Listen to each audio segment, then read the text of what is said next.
Yan oh. Oh. Oh. Tignan nyo naman lakas ng alog niyan. Diba? May sa baklas na eh, no?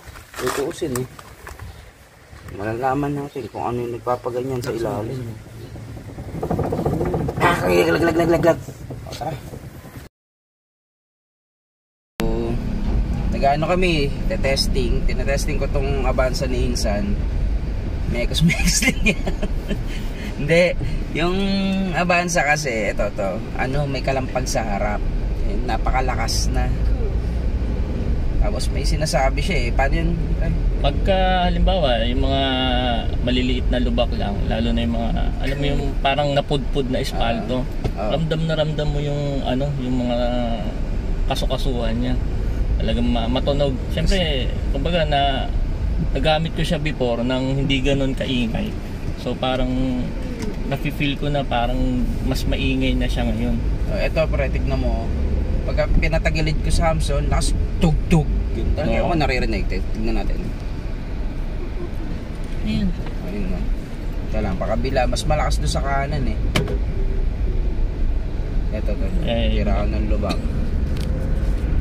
Ewan, maririnig niya. Solid yun, no? So, hindi ko masabi kung rack and pinion eh. Kasi sobrang lakas eh. Rack and pinion eh. Yan. Ito.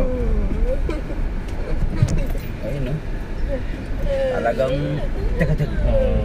alam mo may allowance. Tapos yung sinasabi mo pag lumili ko, pagka kurbada yung daan, halimbawa andar, continuous yung takbo mo, tas kurbada, syempre nakapaling yung manibela mo. Parang alam mo yung may allowance siya na tug. Parang gumagano. Parang nagwiwigil. Yung pala ang tamang term. Parang nagwiwigil siya. Kasi kanina rin nung pag-atras ko, patras ganun, parang biglang tug. Alam mo yun yung nakaliko ka, tapos biglang parang may lubak o kumalso na wala naman. Yun, ganun. Parang may allowance tapos biglang may stopper. So sa akin sa pagdadrive ko sa kanya, feeling ko mas more on sa steering yung problema eh. Pero titignan din natin mga ball joints, ganyan. So yun, sige, sisilipin namin, bubuksan namin para malaman natin kung anong problema. Yun, ito mga idol, no? So, ang kailangan yung gawin, so, syempre, at ganito naman lagi procedure natin. Itaas mo, tapos, aalugin. Yan diba? Dito pa lang, Yan kailangan ko patay. Diba? Hindi, talagang as in, taas baba. Wala. So, malamang okay ang ball joint. Pati yung mga shock mount. Okay. Pero to, left right. O, tignan natin kung ano yun sa ilalim. Tapos, ito mga idol. Ito naman, yan nakita ko. Tignan natin mabuti, ha? Yan. Tagas ang shock absorber. So, titignan nyo, baka tubig lang yan, pero langis. So,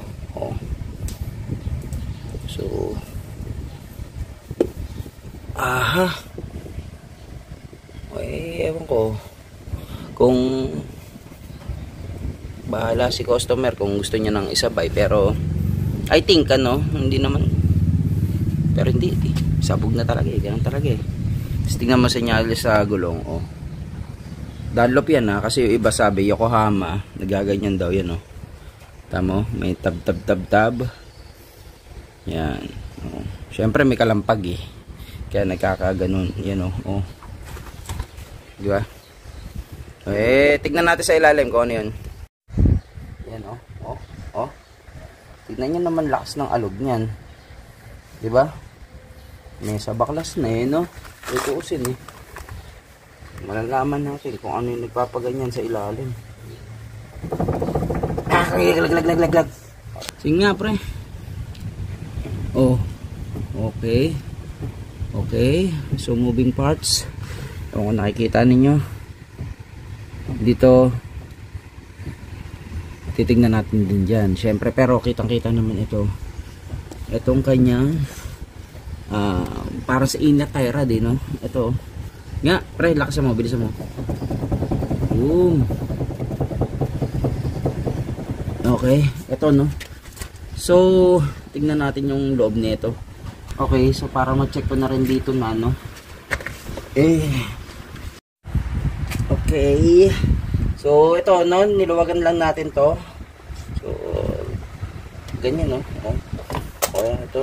Ganyan ang pagbaklas. So, hindi mo naman na magagamit yun. Ayan. Oh. Ay! Ay! Pinasok ng tubig. Oh, alam mo ba't pinasok ng tubig yan? Yan oh. Oh. May punit. Oh. Hindi siya senyalis ng wear na punit. Kasi ito sasakyan na to, 4 years lang to eh. Yan is tinira ng daga oh. Niratrat, nginat-ngat pala. Wow! Wang kala! Ito palitin na rin to ha. Bibilan nyo to. Kasi hindi na po pwedeng kapag kakinabit nyo to, babalikan. Yun o. Oh, uy. Ay. Shit. Double. Dalawa ang problema. Yun lang. Sakit. Masakit par. Dalawa nakikita ang problema. Pati rack and pinion, dali pala. Ako nga dito. Yan ya. Kaya pala sobrang lakas.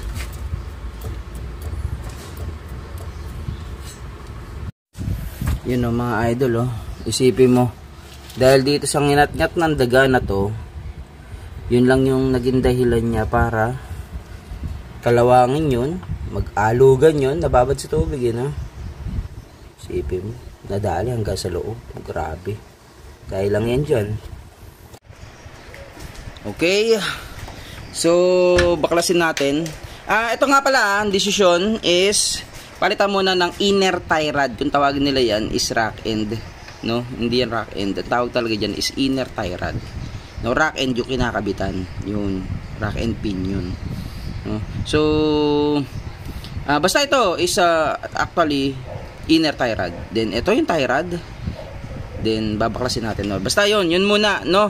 Kasi, kapag pinagawa natin yung kanyang rack and pin yun, is actually, papalitan mo rin naman to eh. So, tignan muna natin kung gaano kalala. No? Hindi naman agad-agad masisira yan eh. Yun muna. Testingin natin. Tara. So, syempre, kailangan natin baklasin to. Uy, ang lakas oh. Iba talaga. Debon. Diba? Alright. And then, syempre, ito, ating iba pinapalo yan mga idol. Ako rin naman, minsan pinapalo ko. May time kasi na okay naman paluin eh. Ganun talaga.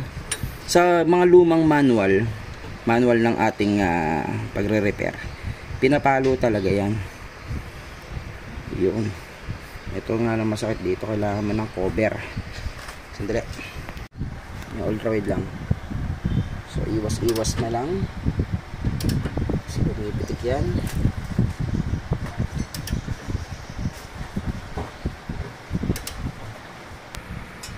Hindi masyadong malupit ang kanyang pagbaklas. Matamaan tayo eh. Mahirap na. Okay, tama na. Sabi sa'yo eh. Diba? Yun ang technique ko eh. Para hindi masyado malupit. Yan oh. Oh, diba? Okay. Ito, hindi ko alam kung... pre. Hindi ko alam kung kailangan ito palitan. Pero, yan. Malalaman din natin yan. Pero ito muna, no? Ito yung ating mas matinding problema. At may nakalimutan ako. Kaya lang ha. Nakalimutan tayo sa procedure natin.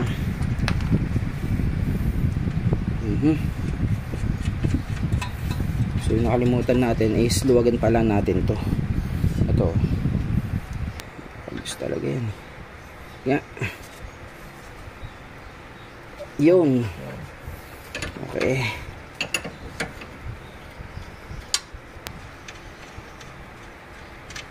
Okay. So pagka nagbaklas ka nito, oops, sorry. At siya nga pala mga idol ha, iyan no, tukuran nyo yun kasi baka mapersa yung ABS. Ayan no, oh, pagka yan nabatak ng gusto baka maputol ha, paalala lang. Ayan, so pagka nagbaklas ka nito, pre pati ito palitin na, pati pala ito palitin na rin. Ayan o, tumagas na yung kanyang grasa eh, oh. Wala na yan. Oh. So ngayon, pag nagbaklas ka na ito, para hindi ka na mag-align, no, huwag mong pipihitin to. Tapos ito, steady lang, no. Kasi bibilangin mo yan, di ba? Bibilangin mo kung ilang bilang, kunyari, yan o, di ba, pagluwag. Isa, ganun ha. Dalawa, tatlo, apat, lima, anim, pito, walo, siyam, sampu, 11, 12, 13, 14, op, ito, 14, yun, 14 at konti, yun, atin yan. Basta tandaan nyo yung number nun ha, pati doon sa kabila, ganun ang style. Pati itong rubber boots na to, wala na to, o yan o. Ito naman, kailangan may pambaklas kayo. Ito, nabibili rin to. May pambaklas na to. Pak. Paano pa to? Pak, pa ganun. Babaalam mo lang ng ganyan yan. Oh. Pag umipit na yan dyan, tapos gagamitan mo na ito. Okay, so dito naman mga idol, medyo titignan nyo lang dito ha. Minsan may lock eh. Para siya manipis na yero. Nakalak. Tingnan nyo muna, tanggalin nyo. Nakaipit lang naman yan dito bago nyo baklasin. So ito yung ating pambaklas. Yan o, para lang siyang ano rin, yung tag doon, jabi tubo na nakaibang forma. Yan.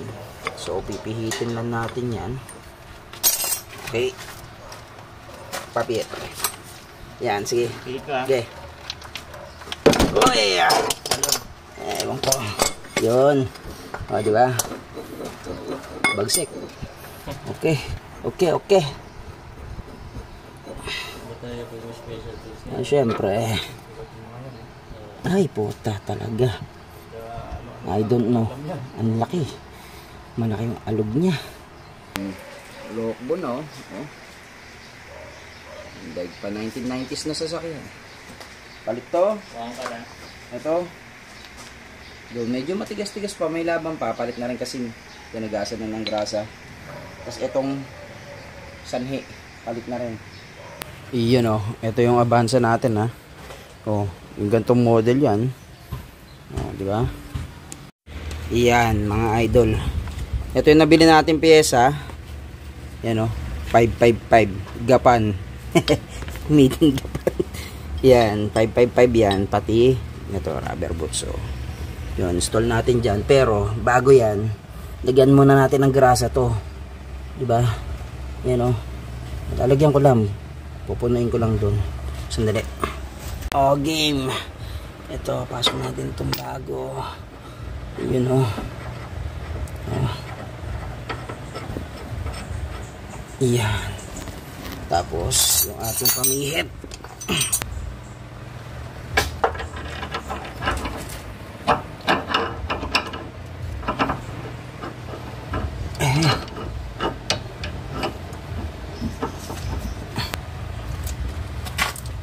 Yun o.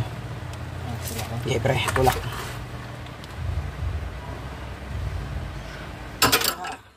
Ayun, na yan. Oh, may ikot na yan. Basta gumano. Oh, may ikot na yun. Okay. Okay. Naku, feel ko talaga may alog din to. Pero hindi naman siya maingay. O, tapos to, rubber boots. O, syempre hindi yan papasok ng gusto sa loob kasi ganyan muna. Kasi niliko namin para malagyan ng grasa doon sa loob.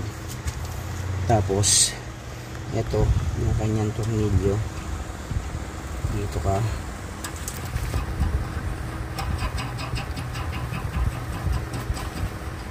Tapos ito mahalaga. yung pag-install nito 14, di ba? So dito siya nagsimula kanina. Oh. Yun oh.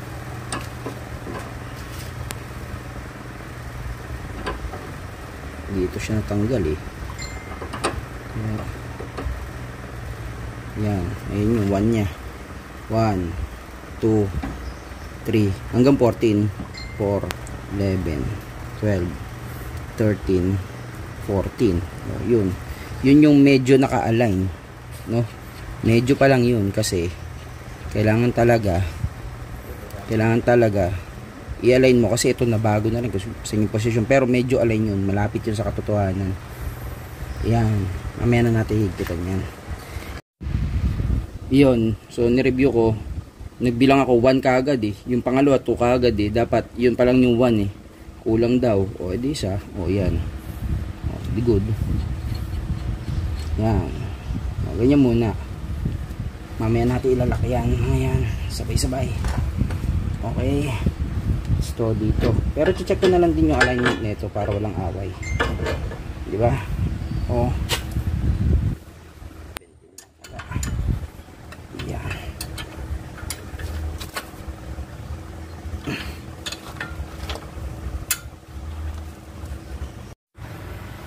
ayun. Yan, pagkapasok mo yan ng pin, yan, ibaluktot natin yung isa lang. Oh, yan, yan, babaklas yan. Tapos ito pala mga idol ha, oh, nakalimutan ko ikabit yung ano niya dito, yung lock oh. Oh, kaya tuloy magkakaulitan, pero buti na lang, ganun lang. Oh, nalimutan ko nga kasi hirap pagka nagbibideo eh. Tas ito yung rubber boots dito ha. Oh. So yun lang, ganun lang kasimple mga idol. Oh, mamaya gagawin ko yung kabila kasi sinang set na namin, isang set na para kabilaan, di ba? So yung alignment, kung gusto niyo, meron naman na akong video nun kaya hindi ko na rin papakita. Ilalagay ko na lang dyan kung paano mag-align ng mano-mano, di ba? Okay, tas to higpitan, huwag niyo kalimutan. Pero kung mamaya na kasi titignan ko pa yung alignment eh. Yun, tas gulong. Okay na. Then papakita ko sa inyo pagka tinesting. Oh, ito. Oh, wala na siya yung katulad nung kanina. Pero pag pinakiramdaman ko ng gusto, may konti. Yun yung sinasabi ko. Kasi medyo nararamdaman ko may alog yung rack and pin. Oh. Oh, yun oh. Pero malaking yung nakaraan eh, talagang warat na warat eh. Pero malaki na pagkakaiba niyan. Obserba na lang muna or next week. Hindi kasi nga kaya ngayon eh, linggo. Pero at least makakatakbo-takbo siya. So dito yung kabila ano, ayan o, makita nyo naman, wala na rin. Then ayun o, ewan ko naririnig nyo, maliit lang siya kapag inalog dito, pero nung inalog yung manubela meron, malakas. O, pero hindi kasing sahol nung una. Then ito, tagas na rin, no? Medyo matigas-tigas pa naman, pero wala na rin yan, palitan na rin. Yun, oh, kita nyo na kabila. Ito naman mga idol, nabili naman namin, hindi naman 555 kasi yun nga problema eh, pagka nagagawa ka ng linggo eh, no? Medyo limited yung mabibila mong auto supply. Pero sa isang banda, ito Dreco brand, heavy duty daw. Tapos yan siya oh, kulay black, parang ano siya, chrome ba na, ano, moly, chromoloid yun, ganun, chrome moly na parang pyesa niya, no? Pero ang magaling sa kanya yun, no? May kasamang lock, tapos may kasamang nut. Sabi naman dito pang Avanza daw yan, no? 2012 up, sabi. Eh, nakailigay naman, ibalik natin to. Pwede to yun, pang binatog.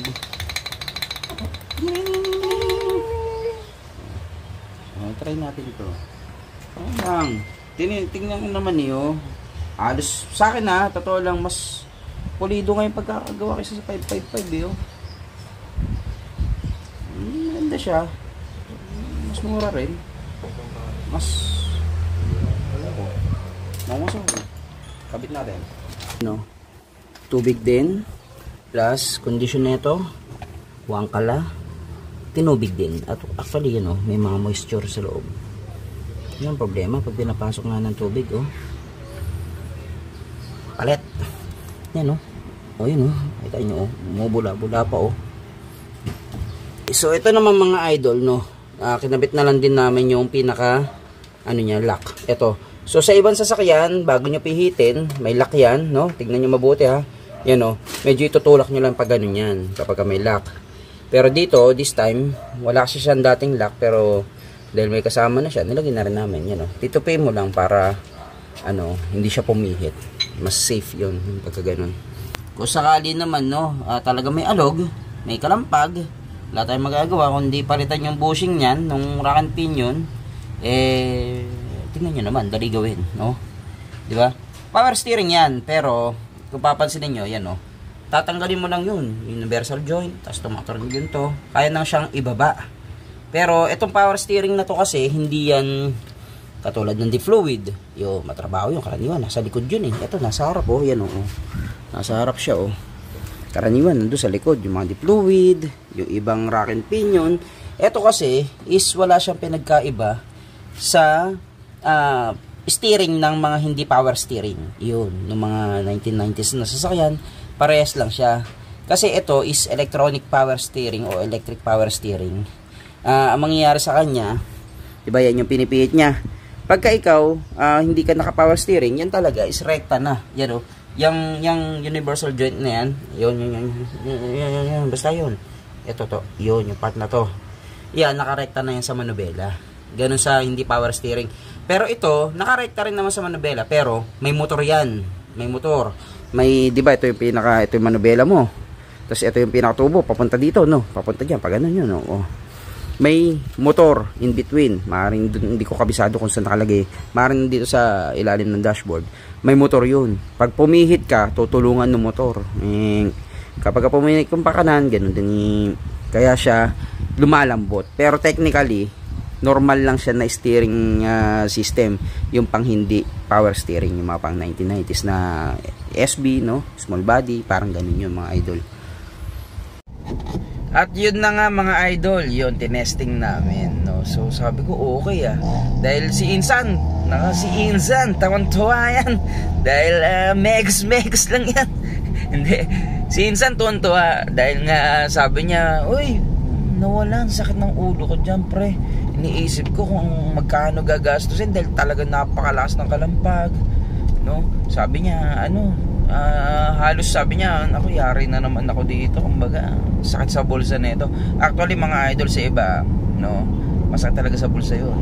Kasi syempre pag nilaboran yan ng mga gumagawa, syempre iba yung left, iba yung right. Meron pa yung ibang gumagawa, lalo ng mga shop, ng mga tire shop, ganyan. Pag gumawa yun, talaga naman sa ano yun, ang bayaran nun per pyesa. Kunyari tie rod 700, inner tie rod 700 uli, ganun. So palit na boots to 350, mga ganun, no? So nagpatong-patong, laki ng gagastusin. So pero na-surprise kami though medyo may, sa pakiramdam ko may konting alog, pero inaabsorb pa ng bushing, kumbaga gumagana pa, hindi pa siya yung talagang tag-tag-tag, walang kalampag, okay. Sabi ko kay Insan, medyo paghandaan mo na yan, huwag mo naghintayin kasi baka manira na naman ng mga pyesa yan, no? Darating na rin yan dyan So sabi ko nga, check ko sa Toyota, sa online or sa auto supply, kung may mabibling bushing, then install natin. Nakita nyo naman mga idol, napakadaling i-install, di ba? Kasi hindi siya yung nandun sa hindi siya yung katulad ng mga ibang sasakyan, yung diniscuss ko nga, nasa engine wall, bandang engine wall nakakabit. Siya nandun sa bungad lang. Kitang-kita nyo, 4 na tornilyo lang yung pinaka-mounting niya, plus yung universal joint. Pagkabunot mo na halos bitaw na no? Kumbaga mapapalitan ka agad, no? Sabi ko, Gainsan, pagandaan natin, next episode tirahin natin yan, rack and pinion repair. Yun mga idol, kaya talagang tuwan-tuwa siya. Magkano nagastos, alam niyo magkano? Yung 555 na inner tie rod is 800. Tapos yung nabili namin yung Drake, mas mura Drake ba yun o Draco? Yung mas mura 600. Tapos yung outer na tie rod, yung nakakabit mismo sa may disc brake, Siguro, hindi ko matandaan eh. Kasi ang total na nagastos niya daw, around 3,000, gano'n. Sa mga pyesa. Yun. So, sabi ko, okay na rin. Pwede na. 3,000 plus 3,000. 3,200, 3,500, gano'n. Pwede na rin. O, syempre, labor. Alam niyo na. Insan. Ganyan. Syempre, merienda na lang namin yun. Merienda. Shot. Yan. At yun lang po muna mga idol. Maraming salamat po.